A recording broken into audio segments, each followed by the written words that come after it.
Ground water resource का जो development हुआ है मालवा बेटू में, तो हम इसको क्यों समझना चाहते हैं? इसलिए नहीं कि अपन सब मालवा के हैं इसलिए, इसके पीछे क्या कारण है, इस पर्टिकुलर टॉपिक को बहुत स्ट्रेस दिया गया है और इसकी प्लानिंग के बारे में हम डिस्कस करते हैं। ठीक है, तो मालवा प्लेटू क्यों? हमारे पास बुंदेलखंड भी है, विंध्याचल भी है, महाकौशल बेल्ट भी है। तो ऐसा क्या जरूरत आ पड़ा है कि हमें विचार करना पड़ा है कि मालवा प्लेटू पे हमें ग्राउंड वाटर रिसोर्स के बारे में समझना चाहिए? कोई बताएगा मुझे? डग डग नहीं, पक पक पानी वाला क्षेत्र है। तो ऐसे क्षेत्र में ऐसी क्या परिस्थितियां निर्मित हो गई है? बिल्कुल सही बोला आपने, हम मरुस्थलीकरण, तो क्यों बढ़ रहे हैं हम लोग ऐसा मरुस्थलीकरण की तरफ? वाटर कम हो रहा है और सॉइल इरोजन भी कुछ ज्यादा हो रहा है। अच्छा, भूजल का मतलब अनलिमिटेड उपयोग। बहुत अच्छा। ये अति दोहन के कारण हम क्या है, हमें पानी जो प्रकृति जो रिचार्ज करती है, उस रिचार्ज की जो मात्रा होती है, उस मात्रा को हम ज़मीन से उतनी ही क्वांटिटी, जैसे मान लें 100 लीटर पानी रिचार्ज हुआ तो हमने 100 लीटर पानी निकाल दिया रिचार्ज। अब स्थितियाँ ये है कि ये जो पानी निकला है ये हमारे कौन से जल भ्रतों से निकला है, ये समझना बहुत महत्वपूर्ण है। क्यों कि यदि फैरेटिक एक्वीफर जो कुओं के अंदर मिलता है उनसे निकला है, तो आप देखो गांव-गांव हमारे मालवा वाले क्षेत्र के अंदर ज़्यादातर कुएं सूखे पड़े हैं। तो मालवा प्लेटू में हमारे ऐसे 94 ब्लॉक्स हैं जहाँ पे पानी की ज़बरदस्त कंडीशन इस तरह से निर्मित हुई कि उनका गवर्नमेंट ऑफ इंडिया ने क्लासिफिकेशन किया है over exploited, critical and semi critical. ये स्थिति एक भयानक स्थिति है। तो इसके पीछे हमें कारण समझना होगा, और यदि हमें लगता है कि हमारे दादा परदादा के ज़माने में कुओं के अंदर पानी था, तो हमारी भी एक निश्चित लक्ष्य ये होना चाहिए कि हम हमारे जो कुएं हैं उसकी वापसी होना चाहिए। हम उस वापसी में रिचार्ज की जो प्लानिंग होगी, वाटर कंजर्वेशन की जो प्लानिंग होगी, नेक्स्ट मैडम, उस प्लानिंग में ये विचार करना पड़ेगा। इसमें पूरे मध्य प्रदेश का आप नक्शा देखते हैं तो आपको ज़्यादातर हिस्से में से ग्रीन कलर दिख रहा होगा, फिर थोड़ा सा कलर में परिवर्तन आया तो उसमें ग्रे कलर, ग्रे शेड हो रहा है। तो मध्य प्रदेश के उत्तर वाले भाग में, या यूँ कहो कि ईस्टर्न वाले पार्ट में, साउथ ईस्टर्न पार्ट में ज़्यादातर ग्रीन एरिया है। ग्रीन एरिया का इंडिकेशन ये है कि हमारी जो कंडीशन है इन क्षेत्रों में, ये करीब 233 ब्लॉक्स हैं और इसमें ये सेफ कंडीशन है। पानी की उपलब्धता का जो स्तर है, उपयोगिता का स्तर है, उसमें एक सेफ कैटेगरी है। बाकी के ये रेड जो हमारे दिख रहे हैं, ये हमारा मालवा का क्षेत्र है। चाहे आप शाहजहाँपुर चले जाइए, चाहे आगर मालवा चले जाइए, उज्जैन, इंदौर, रतलाम, तो ये प्रमुख है ही श्री मंदसौर। ऐसी स्थिति में हमें इसके कारण समझना पड़ेंगे कि ये भयानक स्थिति क्यों निर्मित हुई। तो जैसे मैंने प्रश्न किया था कि शिप्रा हमारी कब बहती थी, 1996 में शिप्रा अपनी खुद के पानी से उसका बहाव था। अब शब्द ये यूज़ करना पड़ेगा, शिप्रा का स्वयं का पानी था। तो हमारी स्थितियां जो बिगड़ी है, पेज नंबर 47 में देखिए, 1968 में हमारे पास जो एक्वीफर्स थे, वो उसमें जो कुछ भी हमें मिलता था एक्वीफर, मतलब कुओं की बात करें, लेस देन 21 मीटर की बात है, 20 मीटर के अंदर, तो उन कुओं के कारण पानी की उपलब्धता सुनिश्चित रहती थी। और उस समय हम पानी की, हमारा दोहन की क्षमता 500 लीटर के अंदर थी। जैसे जैसे हमारी डीलिंग की मशीनों की डेप्थ बढ़ती गई, डाया बढ़ता गया, तो इसके कारण क्या है कि ये जो हमने शैलो ट्यूबवेल खोदना शुरू किए जो 35 से 40 मीटर के बीच में, और इस तरह से उसमें पानी की क्षमताओं को हमने बढ़ते हुए देखा है।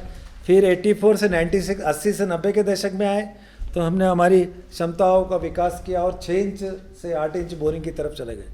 अब इतने गहरे हम कुएँ बोरिंग करने लगे हैं, तो हमारे जितने भी कुएँ थे उनकी स्थिति ऐसे बनी कि उनमें बेस फ्लो बाकी ही नहीं रहा है। नदियाँ पूरी तरह सूख गई और 96 में 6 सितंबर के आसपास शिप्रा नदी बहती थी।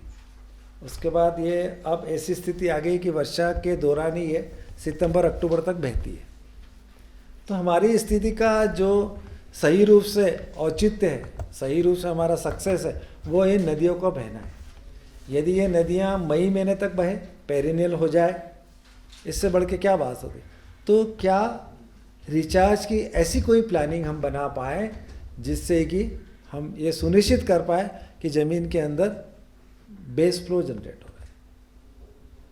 बेस फ्लो जनरेट हो रहा है, बेस फ्लो बन रहा है, तो हमें ज़्यादातर हिस्सों में रिचार्ज करने की ज़रूरत है। तब एक प्रश्न उठेगा कि हमारा चट्टान वाला भाग है, 70 से 80% का क्षेत्र पक्के पत्थर में है। तो कोपरा या वेदर्ड बेसॉल्ट की बात करो या कच्चा पत्थर की बात करो तो बहुत लिमिटेड है, उसकी थिकनेस लिमिटेड है।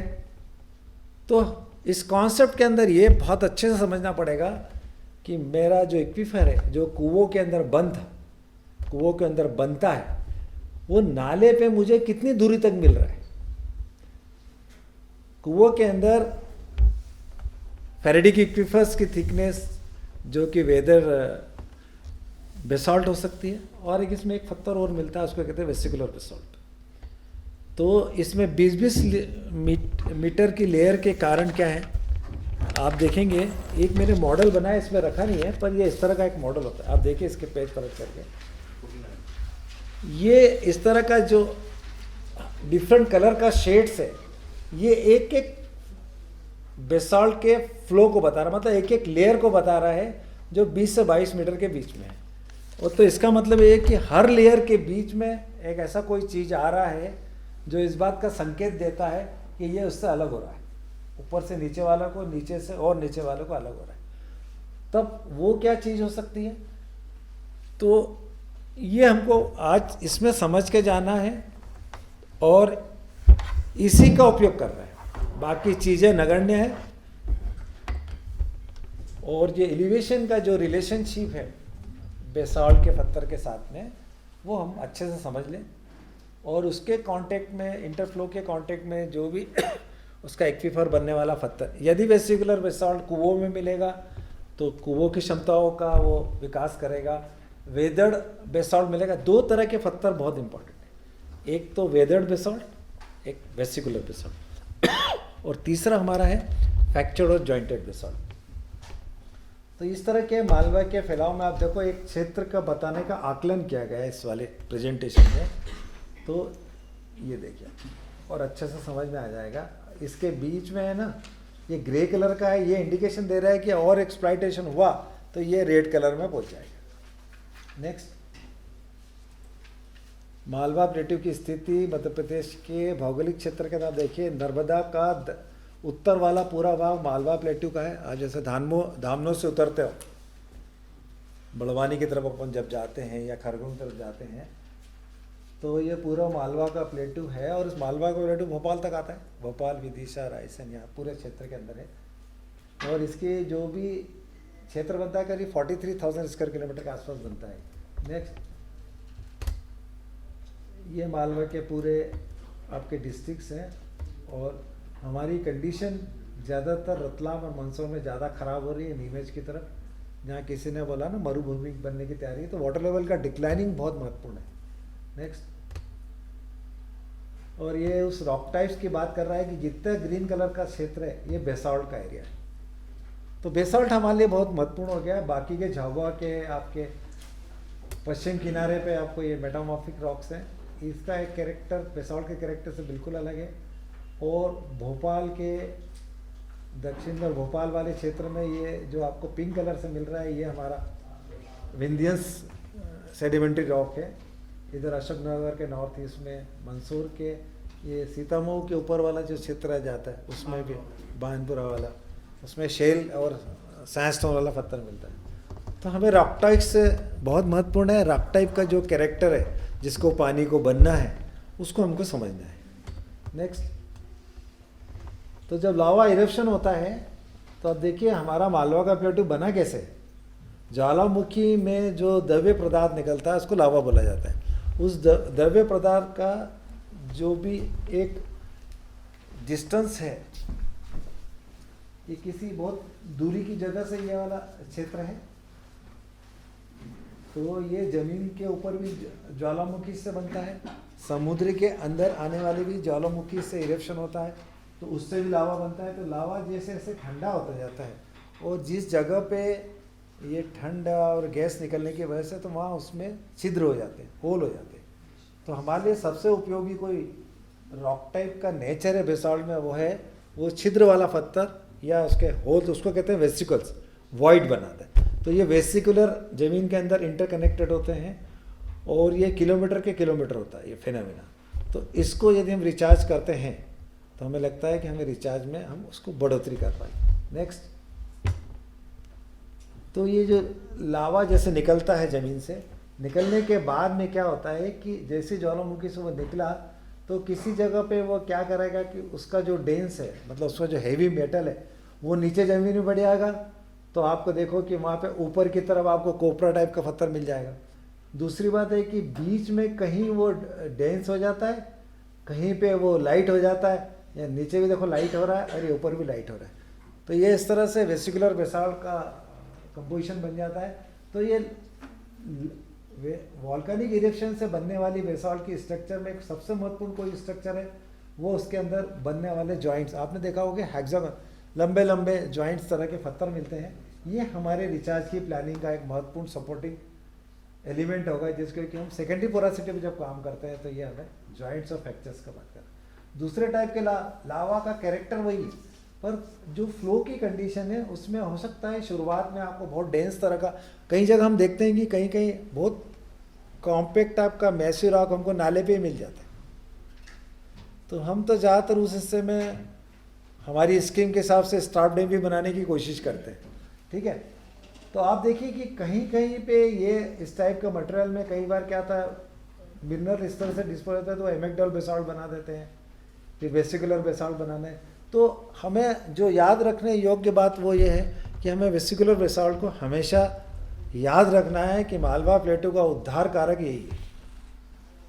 यदि उसमें कच्चा है तो वो वेदड़ हो जाएगा। वो वेदड़ बेसाल्ट का कैरेक्टर भी हो सकता है, वो वेसिकुलर बेसाल्ट का हो सकता है, पर वेसिकुलर अपने आप में एक यूनिट है जिसको रिचार्ज की प्लानिंग में निश्चित रूप से हमको लेना पड़ेगा। नेक्स्ट, तो ये अलग अलग, जैसे आप शाजापुर जाते हैं या आप उज्जैन जाते हैं तो आपको उस काले पत्थर जो काली चट्टानें हैं उसमें आपको कहीं ना कहीं इस तरह का डिफरेंस, इस तरह का आपको वेरिएशन समझ में आएगा कि किसी जगह पे वो लाइट होगा तो आपको गड्ढे गड्ढे या जॉइंट्स मिल जाएंगे, कहीं आपको मैसिव मिल जाएगा। इस टाइप का एक कैरेक्टर मिलता है। आप हो सकता है 10 मीटर के डिस्टेंस में भी आपको ये कैरेक्टर समझ में आएगा।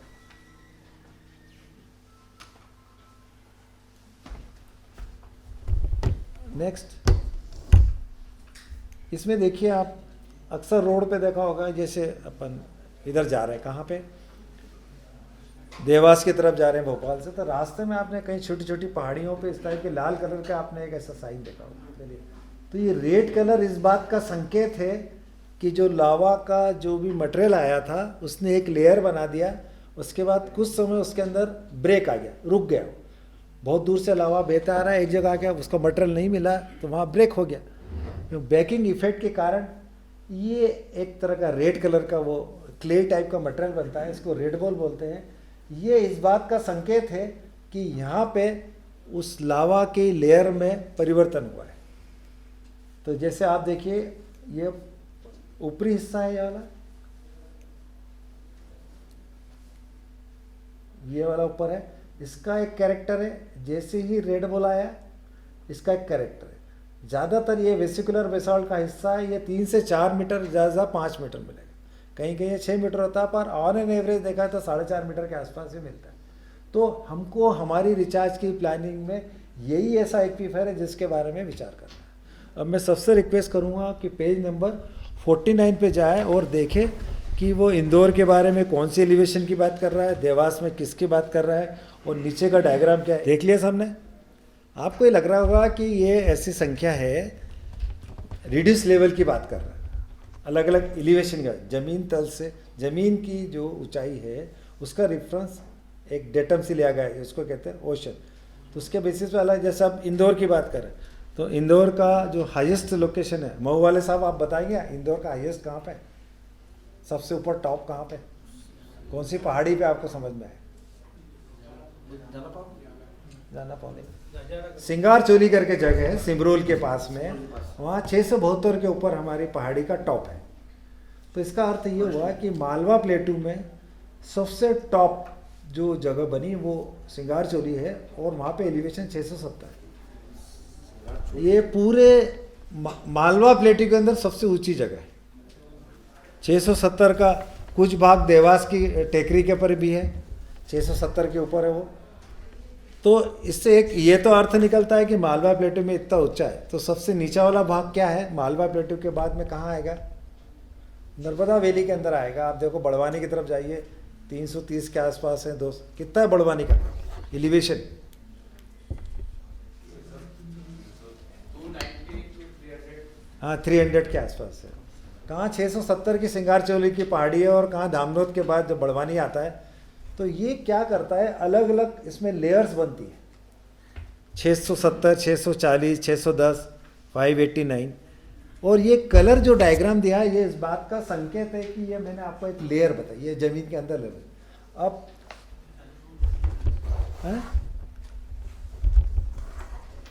तो ये जो लेयर की एलिवेशन है, ये तो यदि नदी के बहाव के तरफ आप एलिवेशन की गणना करोगे तो मान लीजिए 670 का एलिवेशन है, 5 किलोमीटर जाओगे तो 665 पे आ जाएगा, फिर और नीचे जाएंगे तो वो 660 पे आ जाएगा। मतलब घटते क्रम में आपका एलिवेशन कम होते जाएगा। अब यही इंपॉर्टेंट पॉइंट है। मुझे ये मालूम पड़ गया है कि मेरा ये वेसिकुलर का कांटेक्ट है जो मुझे नाले में मिल रहा है, ये एलिवेशन पे बन रहा है। तो मैं ये कोशिश करूँ कुओं के सहारे या नाले के अंदर इस बात की सोच बनाओ कि इसकी थिकनेस कितनी बन रही है और ये कहाँ से शुरुआत कर रहा है। मान लीजिए जिस जगह आप देख रहे हैं, जिस गांव में आप देख रहे हैं, वहाँ से मैं कितना और आगे चलूँ कि इसकी थिकनेस बढ़ जाएगी। तो जैसे मैं नाले के ऊपर की तरफ चलूँगा, अपस्ट्रीम डायरेक्शन में चलूँगा, तो ये थिकनेस बढ़ेगी। जैसे नाले के नीचे जाऊँगा तो आप देखिए वो कोपरा जो पत्थर है, जो वेसिकुलर बेसाल्ट है, कुछ देर में आप देखिए नाले में जाके एकदम हार्ड कॉम्पैक्ट रॉक दिखेगा, मैसिव टाइप का रॉक दिखेगा। तो इस मैसिव रॉक के ऊपर हमें कम से कम ये खोज करना है कि 3 से 4 मीटर की मेरी एक थिकनेस बन जाए नाले के अंदर। That is a best site for subsurface dike. तो इसका क्या अर्थ हुआ? इसका अर्थ ये हुआ कि ज़मीन के अंदर जो भी मैं रिचार्ज कर रहा हूँ वो इस इक्विफर के माध्यम से बाहर निकल रहा है। मुझे तो बहुत खुशी है कि मैंने इतने सारे पर्कुलेशन टैंक बनाए, इतने सारे स्ट्रक्चर बनाए और वो रिचार्ज होगा और पानी उसमें समा जाता है, पर पानी निकलता भी तो है। तो पानी को निकासी के रूप में हम अवरोध खड़ा कर दें तो ये अवरोध हमारा इस काम का है कि हमें जो भी अवरोध बनाएंगे वो नाले के अक्रॉस बनाएंगे और नाले को हम पूरा कवर करेंगे। वो 20 मीटर का होगा, 22 मीटर का होगा, 15 मीटर का होगा, जितना बड़ा भी हो। वो ज़्यादातर ये डाइक बनाने का जो प्रयोजन है वो थर्ड ऑर्डर स्ट्रीम पे है। पर चूंकि मैंने बेसाल्ट में काम किया तो मुझे एक नया कॉन्सेप्ट ये समझ में आया है कि बेसाल्ट का ऊपर वाला हिस्सा जहाँ वेसिकुलर बेसाल्ट मिल रहा है वो 3 से 4 मीटर थिकनेस बनाए। उसके बाद जैसे जैसे उसकी गहराई बढ़ती जाएगी तो वो 3 से, जैसे ज़मीन पे आपको वेसिकुलर बेसाल्ट मिला 3 से 4 मीटर की थिकनेस बन गई तो आप 5 मीटर के आसपास आ गए। 5 मीटर के बाद देखिए कि वहाँ नीचे हो सकता है कोई जॉइंट्स मिल सकता है, कोई फ्रैक्चर मिल सकता है। वही धीरे धीरे करके देखिए 6-7 मीटर में वो भी आपको लगेगा कि ये कम हो रहा है या इसकी स्पेसिंग कम हो रही है, और अल्टीमेट जाके आप टर्मिनेट हो जाओगे कुएं के अंदर, जहाँ पे किसान ज़्यादातर कुआं जो खोदता है वो पक्के पत्थर आने के बाद ही उसको छोड़ देता है। तो हमें ये सुनिश्चितता तो आ गई कि मेरे कुएं जब पहले चलते थे तो उसमें जो एक्वीफर था वो बेसाल्ट का वो पार्ट हो सकता है, या तो फ्रैक्चर हो सकता है या वेसिकुलर बेसाल्ट हो सकता है। पर यही थिकनेस मैं नाले पे निकालने जाता हूँ तो इसके अलावा मैं रिचार्ज करने की प्लानिंग करूँगा तो मेरा रिचार्ज प्रोजेक्ट सक्सेस हो जाएगा। मुझे बहुत सारे स्ट्रक्चर की ज़रूरत नहीं है। यदि मैं एक डाइक बनाने में कामयाब हो जाऊंगा तो आप मुझे विचार करके ये बताइए कि कितने एरिया में ये इफेक्ट करेगी। कोई बताएगा? मैडम आप बताइए। Very good. जहाँ तक लेयर बनी, अब ये 670 640 का जो एलिवेशन है वो बेटमा से देपालपुर के बीच में हो सकता है, 10 से 12 किलोमीटर हो सकता है, 15 किलोमीटर हो सकता है। बिल्कुल, ये जो लेयर की थिकनेस है वो इतने बड़े क्षेत्र को कवर कर रही है, और यदि मैं उसके ख़त्म होने के पहले उसको मैं बंद कर दूं तो जितना भी स्लोप से पानी आएगा वो बंद हो जाएगा। लेकिन सर इसमें एक प्रॉब्लम है ना, क्या? जैसे आपने लेयर में से पानी निकलता है, ठीक है, लेकिन फिर हमें ऊपर से शुरू करके कोई टॉप टू बॉटम वाली बात आ गई। टॉप टू बॉटम जाते हुए और ये देखना पड़ेगा कि आखिर जो पानी जो ऊपर से रिचार्ज हो रहा है वो आखिर किस जगह जाके बाहर निकल रहा है। तो वो एक सर्वे का बहुत बड़ा पार्ट हो गया वो कैसे वो ढूंढना बड़ा मुश्किल काम रहता है सबसे।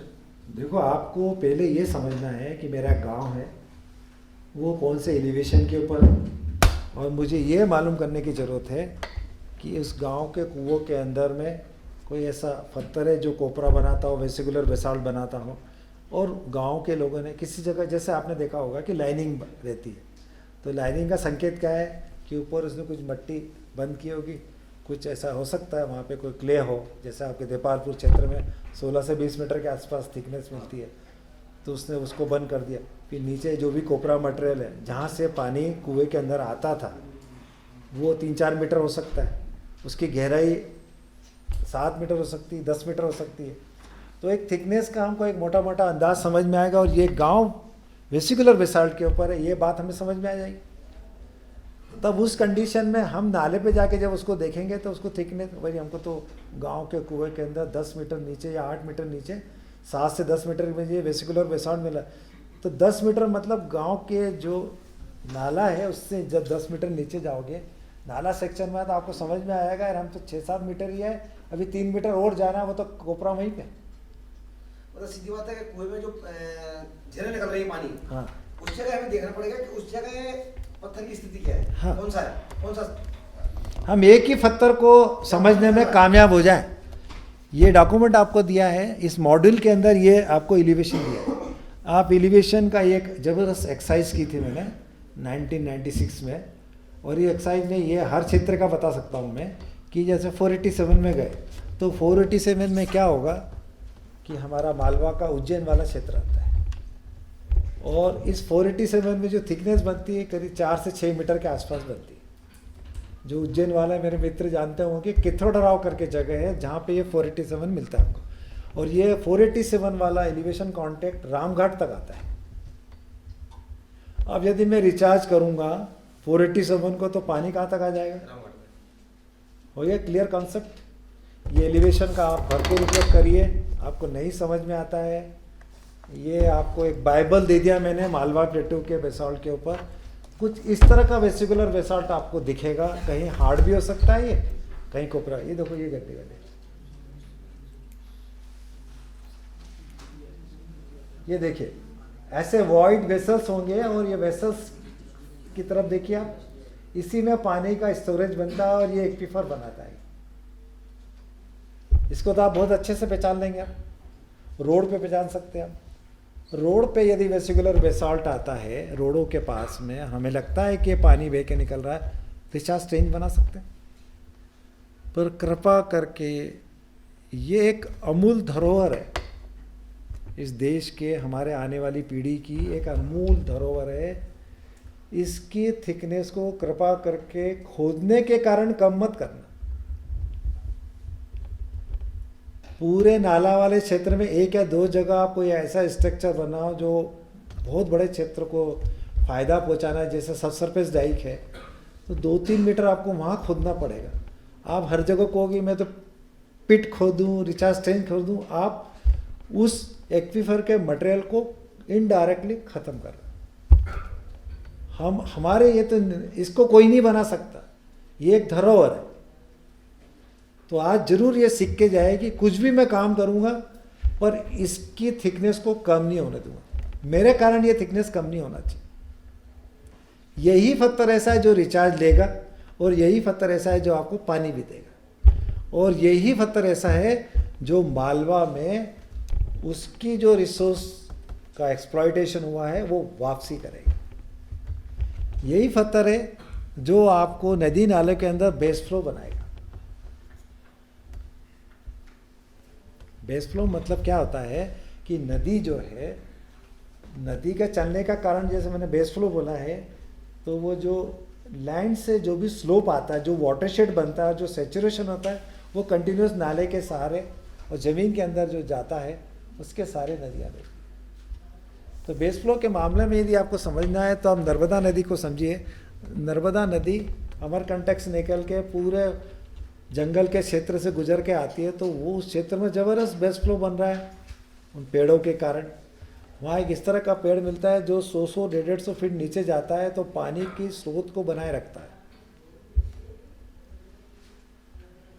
तो हम ऐसी स्थिति मालवा प्लेटू में क्यों नहीं ला सकते? नेचर ने वो फॉरेस्ट दिया है, तो हमारे फॉरेस्ट के रीजन में हमें मान के चले कुछ नए स्ट्रक्चर की सोच बनानी है।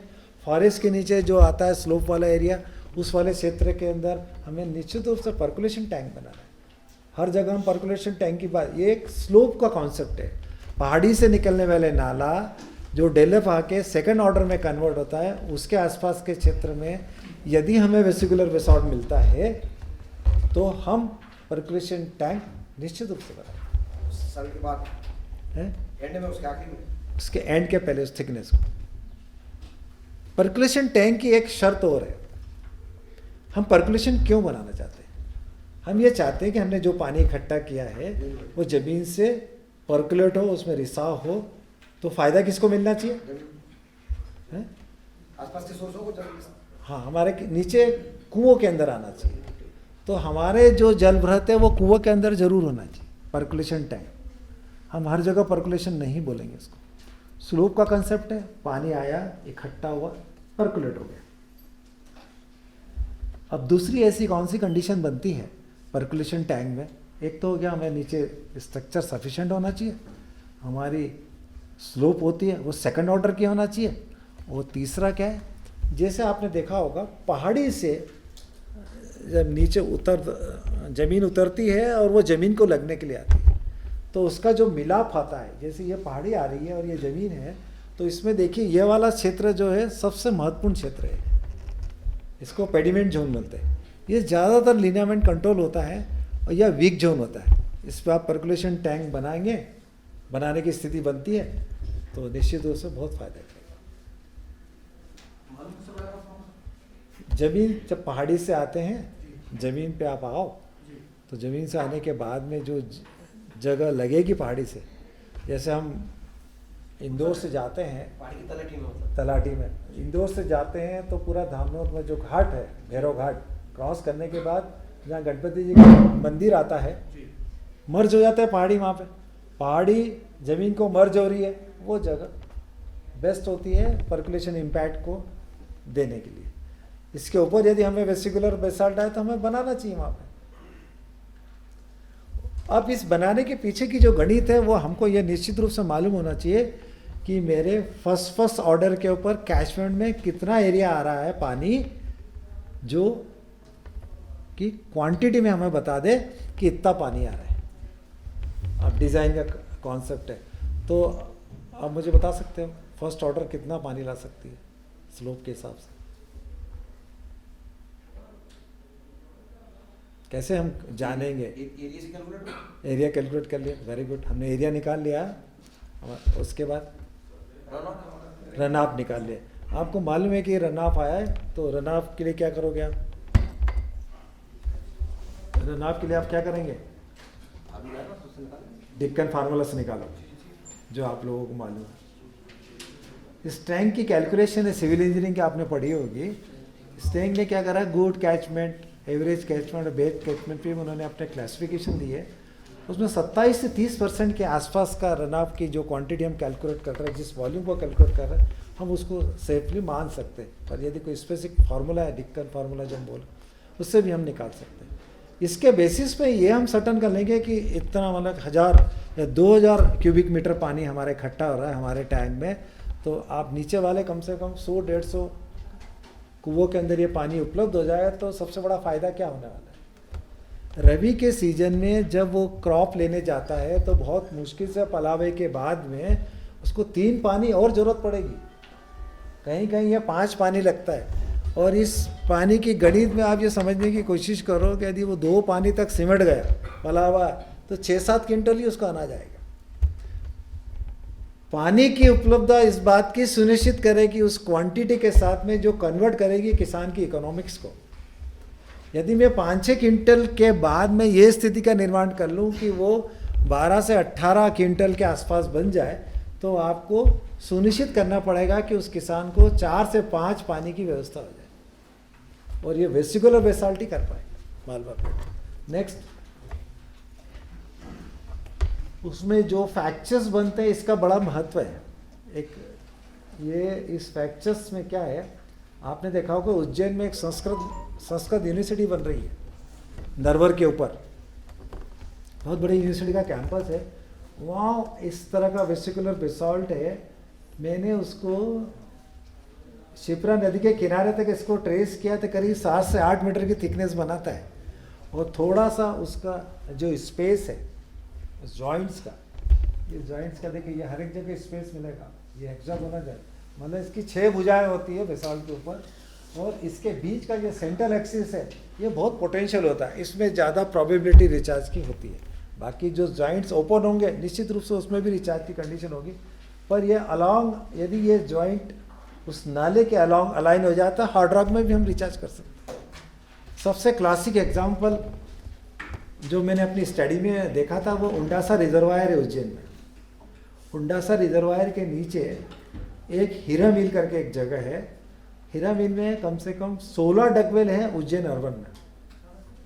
तो उसमें ये हेक्सागोनल जॉइंट है, इसके अलावा उस जमाने के जो ओनर थे उनके हीरा मिल के, उन्होंने इसके अलॉन्ग एक टनल डेवलप की थी। तो आप मानिए 1927 में हिंदुस्तान को ये मालूम था कि वाटर रिसाइकलिंग क्या होती है। उनकी एक शाफ्ट थी जिसमें गर्म पानी था, उन्होंने इस जॉइंट्स का पूरी तरह उपयोग किया, और इस जॉइंट्स के ऊपर उंडासा रिजर्वायर का पर्कुलेशन आ रहा है, रिचार्ज कर रहा है। नेक्स्ट, ये देखिए कुछ इस तरह से दिखते हैं जॉइंट्स, ठीक है।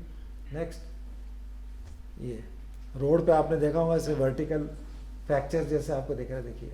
अब देखिए जॉइंट्स यहाँ पे ओपन हो रहा है, देखिए यहाँ के देखो ये खत्म हो गया, क्लोजली स्पेस्ड हो गया, ये देखिए। ये 6 से 8 मीटर में सब कुछ हो जाता है इसके अंदर हेक्सागोनल जॉइंटेड बेसाल्ट में, पर 608 मीटर की जो थिकनेस है जॉइंट की, वो कम से कम 7 से 8 किलोमीटर के रन में होती है। 7 से 8 किलोमीटर के रन में यदि वाटरशेड आप करने जाते हो तो कम से कम 10 से 12 विलेज की व्यवस्था कर देंगे। एक आइडियल वाटरशेड की कंडीशन जो बनती है वो 15 से 16 विलेज के आसपास हो, उसमें ऐसा बेसाल्ट का जो कैरेक्टर है, वेसिकुलर बेसाल्ट का 1 या 2 हो या 3 हो, उसमें आप 15 गांव को बहुत अच्छे से रिचार्ज कर सकते हैं। और फिर इस तरह के आपको उसमें भी आपको विचार करना पड़ेगा कि मैं प्लानिंग कैसे करूँ। नेक्स्ट, इस टाइप की एक टोपोग्राफी बनती है, कॉनिकल टाइप की हिल है, तो स्लोप आता है। तो आप देखिए कि ये पहाड़ी से ये फर्स्ट ऑर्डर स्ट्रीम आ रही है, यहाँ से ये भी फर्स्ट ऑर्डर है कि सेकंड ऑर्डर बन रही। यहाँ पे यदि वेसिकुलर बेसाल्ट का एरिया है तो यहाँ आप पर्कुलेशन टैंक बना सकते हैं। इस पार्ट में यहाँ से ये बन रहा है, ये इधर से आ रहा है, ऐसा करके यहाँ ज्वाइन कर रहा है, ये आपका पर्कुलेशन है।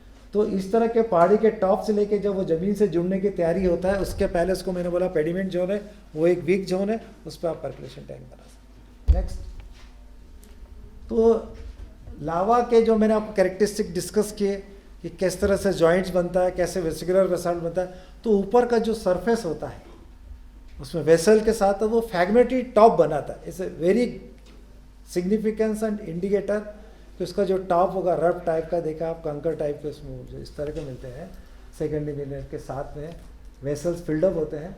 तो इस टाइप के अंदर क्या होता है कि आपको तो ओवरऑल जो मास है बेसाल्ट की एक लेयर का, उसका 1/3 हिस्सा वेसिकुलर होता है, 2/3 हिस्सा मैसिव होता है, पक्का होता है, कड़क पत्थर होता है। तो पूरा मालवा प्लेट्यू को हम इस दृष्टि से देखेंगे कि यार ये तो चट्टान ही चट्टान है, तो आप भूल रहे हो। वो 3-4 मीटर की थिकनेस बिल्कुल नहीं छोड़ना है, भले वो 5 किलोमीटर के डिस्टेंस हो, चाहे वो 2 किलोमीटर के डिस्टेंस हो। अक्सर देखा होगा कि आपने जो पहाड़ियाँ हैं वो पहाड़ियों के बीच में ऐसा एक एंगुलर टाइप की वो कोनिकल हिल बन जाती है। इस टाइप की बेसाल्ट की टिपिकल एक ये टोपोग्राफिक कैरेक्टरिस्टिक्स है। जब उसके स्लोप पे आओगे तो आपको वेसिकुलर बेसाल्ट मिल जाएगा। अक्सर बड़ी बड़ी पहाड़ियों के बीच में आपने देखा होगा, बीच में जो प्लांटेशन बहुत विजुअलाइज होते हैं, बहुत सिग्निफिकेंट होते हैं, उसमें सेचुरेशन या फिर यूँ कहो कि वाटर की अवेलेबिलिटी वाली बात है, तो वो वहाँ पे कोई ना कोई ऐसा एक्वीफर कंडीशन जरूर बन रही होगी उन पहाड़ियों पे, सतपुड़ा की रेंजेस में, तो वहाँ पे ये आपको सेचुरेशन मिलेगा वेसिकुलर बेसाल्ट। नेक्स्ट ये आपको एक डिफरेंट डायग्राम के साथ बताने चाहिए कि लावा का जो भी लावा की लेयर मिलती है इरप्शन के बाद में, वो अलग अलग जगह अलग अलग टाइप की है। मालवा के अंदर हमको ज़्यादातर है ना हॉरिजॉन्टल कैरेक्टर मिलता है।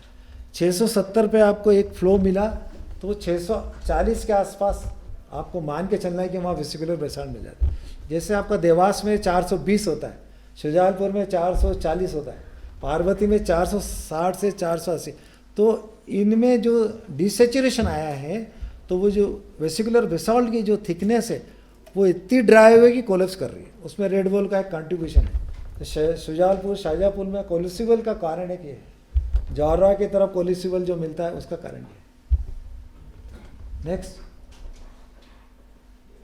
ये मैंने आपको बताया ना पहाड़ी से कैसे अलग अलग आपको फ्लैट टॉप स्ट्रक्चर्स मिलते हैं टेरेस टाइप का, वो वेसिकुलर बेसाल्ट का क्या। इसमें देखिए आप 3 तरह के टेरेसेस मिल रहे हैं। ये डिफरेंट आपको दिख रहा है ना, सेपरेशन दिख रहा है, ये बेसिकली उस हार्ड और वेसिकुलर बेसाल्ट का कांटेक्ट है। उसने जैसे ही वेसिकुलर बेसाल्ट है थोड़ा सा स्लोप बना दिया, फिर पक्का पत्थर है, फिर वेसिकुलर बेसाल्ट बना दिया।